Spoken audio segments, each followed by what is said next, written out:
Bishop here in the studio with us. And welcome, gentlemen. Thank you. Glad to be here. How's it going? Thanks for having us. We're hanging in there. We're glad you guys could join us for the Blues Fest coming up this weekend. I'm looking forward to it. I get to play with y'all, and we all get to play at the time. So it's going to be a good one. We're really excited to be able to play with you guys, and also for all the other cool bands that are on the bill. I think that there's going to be almost too much good music being played. Yeah. If it's possible to OD on the blues, I guess our Blues Fest would be the case there sometimes, right? Yeah, this one's pushing the envelope. Yeah. Well, I know you guys, I was telling you earlier, you guys will get tired of hearing it being the young guns, the young lions, all those different things. But one of the reasons why I suggested we get you guys for the show is, if nothing else, to show people that there is a younger generation, a new generation of blues guys coming up, because you guys probably hear as much as I do is that the blues is dying, and there's nobody there to pick up the gauntlet, so to speak, and keep the blues going and all that. Well, I'm here to tell you folks that I got two examples of that not being true sitting here in front of me, and you'll get to see it Saturday night.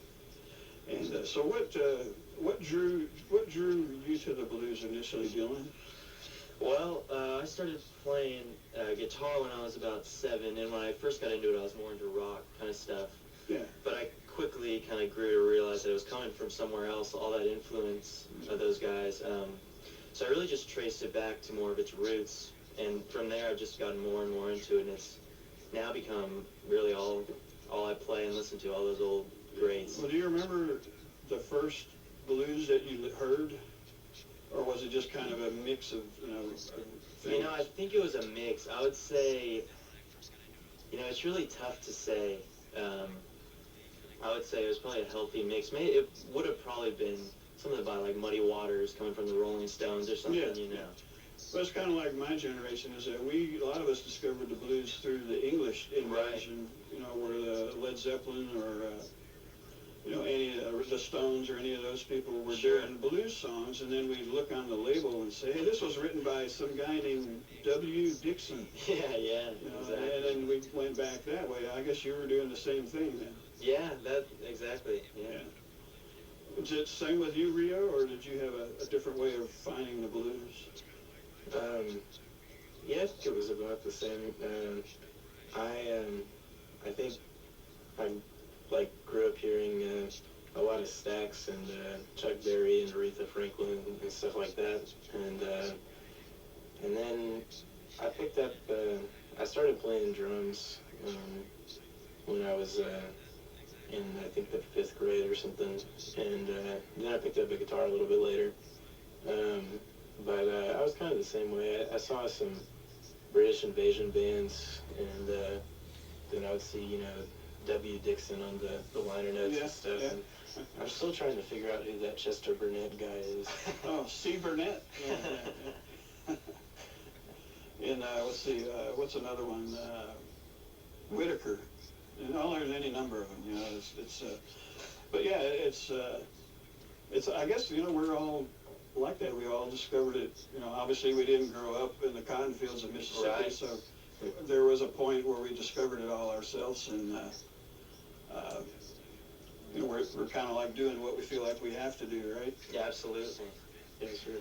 And I know the first time I saw you was at the old track jam out in Rowlett. Yeah. And I couldn't think of a better couple of guys to get kind of mentored by as Mike Morgan and Hash Brown, and Kevin Schermerhorn and Lane.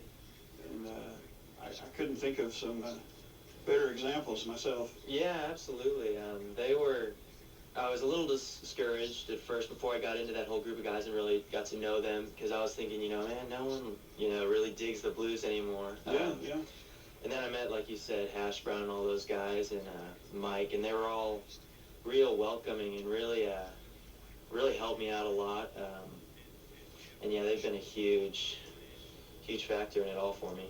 Yeah, it's funny with I've been in and around the music all my life, and it's funny that almost without fail, the blues guys that I've run across, you don't find hardly any ego with any of the guys. Yeah. Not as opposed to some of the other kinds of music and some of the other kinds of musicians you may find. Absolutely. All the blues guys I've ever run across are very giving, very down to earth people. You know, they don't look down on anybody and all that, which makes it so much more acceptable, you know, in a way. And that's just something that I haven't found in any other form of music so much. So I'm sure that helps when you're coming up and you're trying to learn things. Yeah, absolutely. It helps guys that aren't afraid or feel like they're too good to teach you anything, and you know, sit down and show you a few things, that kind of thing. So right. So, and I don't know if Reo, if you're the same way, but I know that you're you know, early on you hooked up with Mike and Hash and those guys too. Yeah, there was a lot of people who you know, were nice enough to kind of show me you know, how to do different stuff, and you know, I can't stress enough how great it is to be able to you know, go out and hear, you know, live blues and stuff, and see how everything's done, because you know, before I kind of got into to playing out, you know, I practiced some by myself, and you know, it's not the same as being able to get out there and you know, listen to people do their thing, and get out and, you know, maybe even jam a little bit. And it's been really cool to have, you know, all the resources that there are in Dallas to be exposed to a lot of that stuff. So yeah, I like having access to that stuff a lot. Yeah, and I think that's the right word, is accessibility. You know, yeah, for sure. We're not so cliquish and not so kind of standoffish as the other forms of music. Yeah. And I know you guys have had a chance to play with the guys we just mentioned, and Cadillac, Johnson, yeah, and Long, you know, all the guys. Give me some specific names of guys that you really are drawn to, you know, as far as the old master type guys. Oh, well, I guess as far as mine go, man, pretty much all of them, but, you know, to get specific guys like Pee Wee Creighton, T-Bone Walker, Gabe Mouth Brown, I mean, Johnny Guitar Watson, just all the real old stuff, Smokey Smothers, all the real great stuff. Yeah, like you said, all the real guys. Yeah, the real stuff, real unrefined and real. Yeah. And I guess are we going to get to hear maybe some of that on Saturday night? Absolutely, yeah. We'll be doing some tunes by those guys, and if nothing else, hopefully you can hear some of it in my playing and in Rio's playing. I think for sure it should have rubbed off on us. Well, I'm sure it rubbed off just quite nicely. But, yeah, Johnny Guitar Watson, all those guys. T-Bone. Yeah. As a matter of fact, you know, he used to be called Oak Cliff T-Bone. Yeah. Back when he was a kid leading around Blind Lemon Jefferson in Oak Cliff. Right. And Deep Ellum back in the 30s, I guess. And so that he may not be here, but his music and his spirit will always be here. Absolutely. And yeah, T-Bone and all those kind of jump style guys. Yep. Yeah. Good. Tiny Grimes, Gory Carter, you know, all those guys. For sure. Yeah. And well, we got an hour to let the folks see what y'all got on Saturday night, and we're gonna have Dirk Cordes playing drums with us. Yeah, Dirk's gonna be back there keeping the beat, and we're glad to have him laying the groove down. Yeah. In fact, I don't know if y'all were, when y'all out there listened earlier when we played the Aaron Burton song, that was Dirk on the drums on that particular song. So, yeah, Dirk's another veteran. He's a veteran of the Blues Wars, as we say, and he's real good drummer. I just hope I can keep up with y'all. Well, you know, I don't know. I think we're just gonna you know, jam and and everybody will, I don't know. Well, they'll find their groove. Everybody will find their groove, yeah. And that'll be fun. And like you were mentioning before, that the only way to listen to the blues is live. I mean, that's what it was, how it was meant to be listened to. I mean, it's great. I mean, all we have is the records now for a lot of the guys, most of the guys, but to experience it live is the only way to go. And because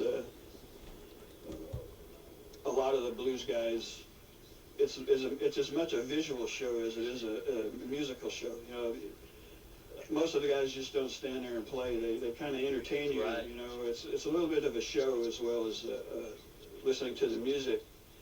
And that's kind of another thing that makes the blues what it is that it's entertainment. It's not just not blues. It's, you know, entertains you as well as enlightens you, as they say. Yeah.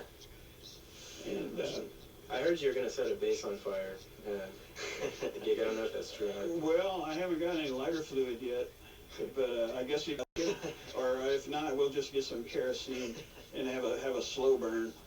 Yeah, I think that would really add to the to the set. All right.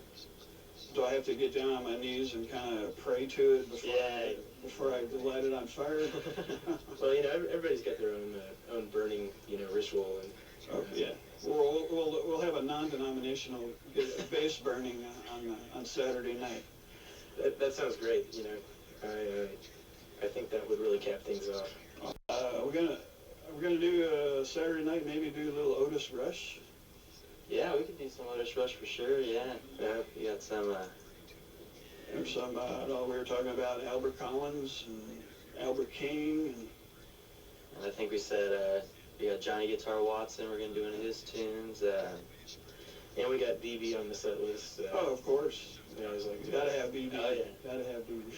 Gotta throw some of that in. And so I guess y'all got it covered. We're cover a little bit of everybody, and I know at some point you guys probably already have them, but they're not. I mean, I know you already have originals either in your head or already written down and ready to go. Yeah. Because we like originals here. Right. Everybody covers everything. That's fine, but you know, I think we really like it when somebody comes up with originals, and we're able to hear the xylophone music in the background or somebody. I think that's my phone. I'm sorry. But yeah, we're anytime anybody brings a CD in and it's all or mostly originals, we jump at it immediately because, you know, like guys like me who've been listening to blues for 50 odd years, you know, I hate to say it, but you know, we've heard it all already. Yeah. And if you have a good original in here, man, we're going to jump on it, and you know, we'll back it if we can, and do it. Yeah, there's some. I think there's some stuff in the works, and I'm sure Reo has some too. Uh-huh. And I think for sure, and we're glad that you guys are you know, holding it down and playing the blues and stuff on the radio, because you know, it's so cool to have a station in town that, you know, plays blues, you know, and plays a little bit of everything, you know, like within the whole kind of blues umbrella, you know. Yeah. And maybe you guys will even play my, you know, xylophone-based blues song that I'm minutes ago. Well, when it's ready, bring it in. If nothing else, we might just set it on fire. You never know. You know, I'm always up for that. I mean, just you know, there's never a bad place for pyrotechnics. Right? Yeah, just say the say the word and I'm there. All right. And you not only play the xylophone, but you also play drums. You started out playing drums. Yeah, I did start out playing drums, and you know, I just had to experience so many drummer jokes, you know, and so much just, you know, derision and defamation that I eventually had to switch to guitar, but you know, that didn't end up being any better. I was always under the impression that the drummer has always got all the girls. Well, I mean, that's what I heard. That's why I signed up. You know, that's why you started playing the drums, right? But then you found out that that's not necessarily the case. So you switched over to guitar. Yeah, it's funny. Whenever we do gigs, and if Rio's sitting on drums, if there's ever a little kid or anything in the audience, it seems like they're always drawn to the drummer. They'll get right up in front of the drum set and just stare, and yeah, they get it. Yeah, I guess so. You know, but what I'd really like to play, my friend Henry was texting me and heckling me a little bit earlier in the program, and you know, he's got the coolest instrument. He's a keys player. Yeah. And you know, he plays all that Bill Doggett stuff, and so I don't know. Maybe I'm just working my way over to that instrument, and well, at least on the keyboards you can sit down. You know. Yeah. Yeah, you know, that's one thing, and theoretically, you know, you could even like wear shorts or something. You know, that's well, really... I think the thing with drummers now though is that you don't have to wear your shirt. You just go bare chested, and I usually just wear suspenders, you know, and no shirt. Sometimes a bow tie. Okay, that's it. Nothing else. It's just, you know, I guess it depends on the kind of show, but you know, on Saturday I will be, you know. You'll at least start out fully clothed, right? At the beginning, and from there, you know, who knows what's going to happen. That's true. That's part of the. Or somebody might tear something off of you, right? But I mean, yeah, you know, I'm probably going to have to bring my own, you know, my own like security, you know, group, you know, just to make sure that bring your own bouncers with you, right? Bring my own bouncers, yeah, just, you know, just for the common good, so you know, none of the clothing articles get taken off. Well, you never know, you know, you just you got to be prepared for every eventuality. All right, enough of this reality here. But so Saturday night, our set, y'all set is 7:30, and the whole KNON All-Star, it's kind of turned into a review. Before you guys get up, we're going to have Blue Lisa come up and do a few tunes with us. You know, Blue Lisa is, we call her the Queen of Thursday morning. She's our Thursday morning blues DJ. And okay. Doesn't make any difference if it's male or female, right? It's still a DJ, right? It's not a DJess or anything like that. DJ. Okay. Blue Lisa's going to do a couple tunes, and then the legendary Lady Lotion is going to come up and do a tune or two with us. And also, lady you may have caught at the Freddie King 80th birthday celebration, Cookie McGee, is going to come up and do a couple of tunes. You know, Cookie McGee is the left-handed SG lady, and she's going to do a couple tunes, and then it's y'all's turn. Yeah. And it's going to be a good one. Yeah, we're looking forward to it. We were both pretty psyched when we were contacted to get up there, so we're really looking forward to it. Yeah, for sure. And you know, thanks for having us in the lineup. Yeah. We've been a big fan of the KNON, you know, productions, and I always like going out and seeing the shows and stuff. So it's an honor to get to play on one, and be part of the whole thing. Well, we appreciate y'all supporting us and being able to come out, and you know, like I said, I suggested that y'all be put on the bill, and so if y'all go over real well, I'll take full credit. If you don't, then it's all your fault. It's on us. That's right. That sounds like good PR. There you go. All right. Well, thank y'all for coming by. I appreciate it. I know y'all had to drive a pretty long way through traffic, but we really appreciate it, and we'll see y'all Saturday night. All right. All right. Thanks so much.